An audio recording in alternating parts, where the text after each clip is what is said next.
ইসলামের প্রথম কিবলা আল আকসা মসজিদ। বিশ্ব মুসলিমদের অত্যন্ত পবিত্র স্থানে এই রমজানে নামাজ পড়ার উপর বিধিনিষেধ আরোপ করেছে ইসরায়েল। বিভিন্ন সময় আল আকসায় নামাজ আদায়ের সময় ইসরায়েলি বাহিনী সরাসরি মুসল্লিদের হামলা করেছে, নষ্ট করেছে এই মসজিদের পবিত্রতা। কিন্তু এবার রমজানে নামাজ পড়ার উপর যে বিধিনিষেধ আরোপ করেছে ইসরায়েল, তা যেন ছাড়িয়ে গেছে সব সীমা।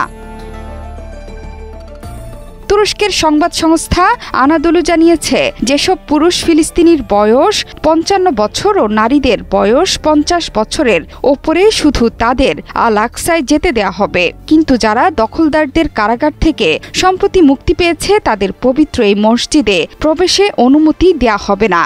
বয়সে তরুণ ফিলিস্তিনিরা রোজা রেখে পবিত্রতম এই মসজিদে নামাজ পড়বেন, তার সুযোগও আর রাখতে চায় না ইসরায়েল। এমনিতেও তরুণ ফিলিস্তিনিদের পবিত্র এই মসজিদে যেতে বাধা প্রদান করে থাকে ইসরায়েল। তা সত্ত্বেও অনেকে এই মসজিদে নামাজ পড়তে যান।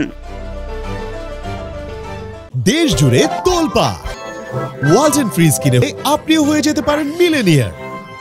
রমজানে আল আকসা মসজিদ ও পূর্ব জেরুজালেমের দিকে যাওয়া রাস্তায় চেক পয়েন্ট বসানো হবে, যেখানে প্রতিদিন দখলদার ইসরায়েলের 3000 পুলিশ মোতায়েন থাকবে।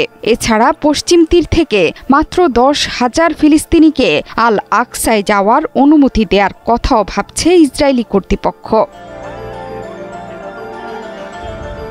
মক্কা ও মদিনার পর জেরুজালেমের আল আকসা মসজিদকে ইসলামের তৃতীয় গুরুত্বপূর্ণ ধর্মীয় স্থান হিসেবে বিবেচনা করা হয়। ফিলিস্তিনি মুক্তি আন্দোলনের প্রতীকও এই মসজিদ। এটি মসজিদুল আকসা বা বাইতুল মুকাদ্দাস নামে পরিচিত। মহানবী হজরত মুহাম্মদ সাল্লাল্লাহু আলাইহি ওয়াসাল্লাম মিরাজের রাতে কাবা শরীফ থেকে প্রথমে আল আকসা এসেছিলেন এবং মিরাজে গমনের আগে এখানে সব নবীদের সঙ্গে নামাজের সময় ইমাম হিসেবে নামাজ আদায় করেন। অপরদিকে ইহুদিরা বিশ্বাস করে এখানেই ছিল ইহুদিদের প্রথম ও দ্বিতীয় পবিত্র উপাসনালয়। তারা মনে করে 3000 বছর আগে রাজা সুলেমান এখানে প্রথম উপাসনালয় নির্মাণ করেছিল, যেটি ধ্বংস করেছিল ব্যাবিলনীয়রা।